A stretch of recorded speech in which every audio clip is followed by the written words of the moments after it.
Meus amigos, ontem realmente foi um grande dia. O desgoverno Lula sofreu uma derrota tripla. Sim, não estamos falando apenas da manutenção do veto do presidente Bolsonaro na questão das fake news, né? O desgoverno sofreu também outras importantes derrotas. E se foi derrota para o desgoverno Lula, claro, foi vitória para o Brasil. Eles insistem nessa guinada autoritária de querer censurar a população, de querer calar todo mundo, né? E aí eu remonto para vocês o que os isentões falaram na campanha, como por exemplo Nando Moura. Em quem você vai votar, Nando? Lula ou Bolsonaro? Eu não vou votar em ninguém. Lula e Bolsonaro são a mesma coisa. Bolsonaro vetou essa questão das fake news, né? Porque, óbvio, ia abrir um hall aí muito grande. Aliás, quem ia definir o que é fake news, né? Hoje a gente sabe que só a direita é perseguida. Pois bem, Bolsonaro sabia do perigo dessa questão, vetou este item da nova Lei de Segurança Nacional, e aí o Lula e a sua base queria derrubar esse veto. Para quê? Para criminalizar a opinião, para criminalizar toda e qualquer crítica ao desgoverno Lula. Então eles iam lá ficar, sei lá, fazendo o que eles fazem de melhor, né? Vocês sabem muito bem o quê. E a gente não ia poder falar nada, não ia poder criticar, porque senão íamos ser enquadrados aí como disseminadores de notícias falsas e pegar de 1 a 5 anos de cadeia. Essa era a intenção do PT, mas graças a Deus e aos nossos parlamentares, nós tivemos aí mais uma grande vitória, uma expressiva vitória, tá? Estamos falando aí só nessa questão da derrubada dos vetos, da manutenção dos vetos, né? 317 deputados votaram a favor da manutenção do veto do presidente Bolsonaro e 139 votaram contra. Ou seja, 139 são a favor da censura, 139 são a favor da manutenção da questão do discurso único, né? Que já há, por exemplo, em alguns setores aí, né? Você vai numa universidade federal, por exemplo, você não pode defender Bolsonaro lá. Você não pode dizer que é conservador, você não pode dizer que é de direita. Lá eles não aceitam. Não há pluralidade de ideias, né? Essa gente que se diz democrática não aceita o contraditório, não aceita debater. Ou você está de acordo com o pensamento deles, ou então você é antidemocrático, você é fascista, você é nazista, você é taxista, e por aí vai, né? Olha que democracia essa gente defende, não é mesmo? Pois bem, meus amigos, graças a Deus nós tivemos aí essa importante vitória, assim como outras, não menos importantes, hein? Então, só pra gente ler aqui a notícia. Derrota do governo, Congresso mantém veto de Bolsonaro sobre fake news nas eleições, né? Então, para a gente entender, o Congresso Nacional manteve nessa terça-feira o veto do então presidente Bolsonaro, que retirou o trecho sobre fake news do texto que substitui a Lei de Segurança Nacional. O trecho veta a criminalização da disseminação em massa de fatos inverídicos durante eleições, tá? Com penas de 1 a 5 anos e multa, tá? Bom, durante a votação, aliados de Bolsonaro argumentaram que a redação do trecho poderia abrir margem para retaliações com fins políticos e para interpretações da base da cabeça de alguém, né? Como eu falei para vocês, quem é que ia definir o que era fake news?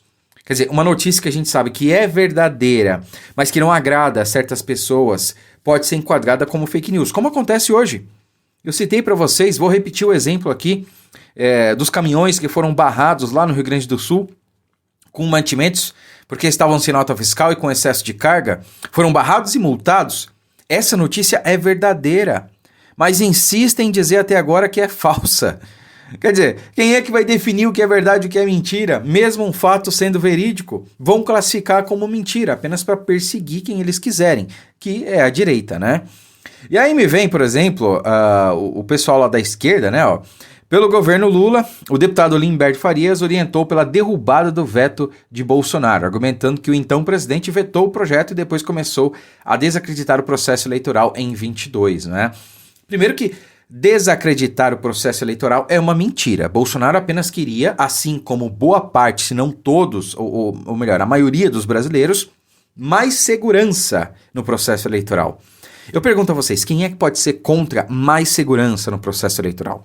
Manteríamos a urna eletrônica do jeito que ela é hoje, tá?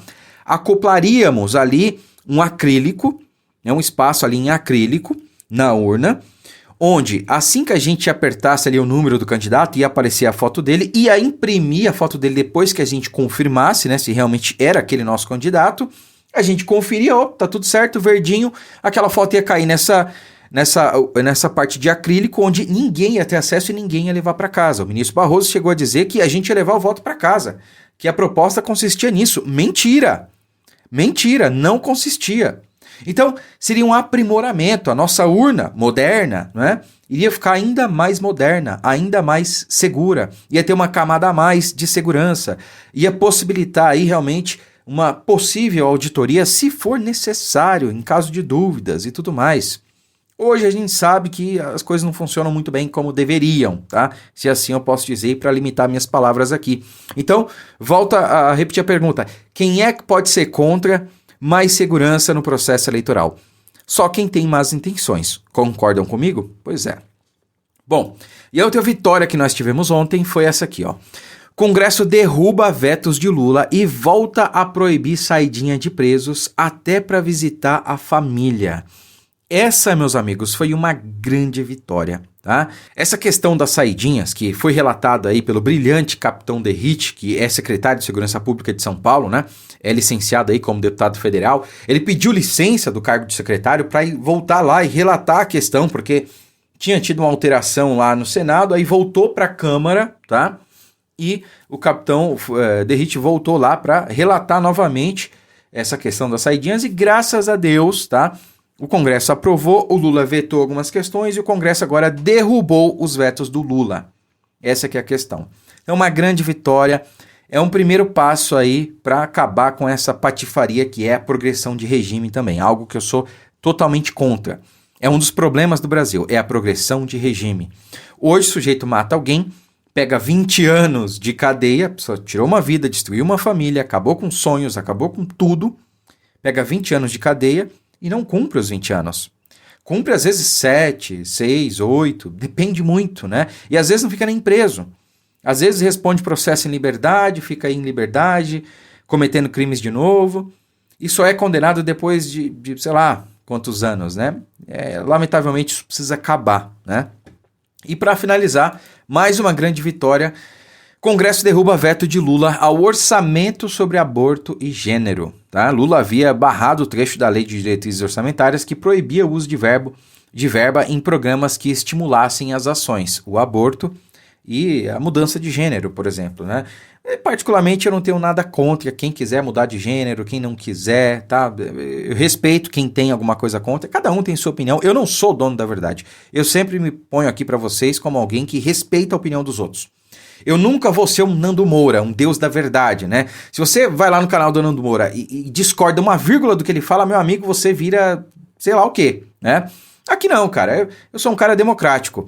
O que eu penso é o seguinte, a pessoa quer mudar de gênero, o problema é dela, mas não faça isso com dinheiro público. Não queira impor isso para crianças, né? Principalmente em sala de aula. Pô, aí você vai arrumar briga comigo. Contra isso eu vou lutar até o fim. As crianças têm que ser protegidas, não só de questões de gênero, que sexualidade, gênero é algo que deve ser tratado no seio familiar, mas como tudo que é ruim, né? Drogas, né? Educação sexual, enfim. Isso aí, cara, não tem que ser tratado em sala de aula. Essa que é a questão, tá? E mudança de gênero e assassinato de bebês no ventre das mães, né? Que chamam de aborto, não deve ser uma questão de saúde pública, né? Ter ali de recursos públicos, o Estado se metendo nessa questão aí. Não deve ser, tá? Em hipótese alguma. Então foi mais uma vitória que nós tivemos aí. E finalizando, essa manutenção do veto do presidente Bolsonaro na questão das fake news foi importante nós termos essa vitória na Câmara, por quê? Precisaria ser aprovada na Câmara e no Senado. Se tivesse começado no Senado, eles teriam vitória. Porque o Senado, infelizmente, é maioria Lula. A gente sabe muito bem por quê, né? Porque são os ministros do STF que julgam os senadores. Muitos ali têm processos no STF. E esses que têm processos não querem contrariar as vontades do sistema, as vontades do Lula, né? Afinal de contas, a maioria dos ministros ali foram indicados pelo PT. E nenhum dos senadores vai querer aí contrariar os ministros do STF. Então, a maioria vota de acordo com a vontade do Lula, a maioria dos senadores. Lá, lamentavelmente, o Lula tem maioria e esse veto seria derrubado lá. Graças a Deus, começou na Câmara e se foi mantido o veto lá na Câmara, nem vai para o Senado. Já era. Não tem como Lula recorrer, não tem como ele fazer nada, o STF não pode fazer nada, já era. Manteve, vencemos mais essa batalha aí, né? Mas estamos longe de vencer essa guerra, a eterna luta do bem contra o mal. Compartilhe o vídeo, deixe o seu like, fiquem com Deus e até a próxima.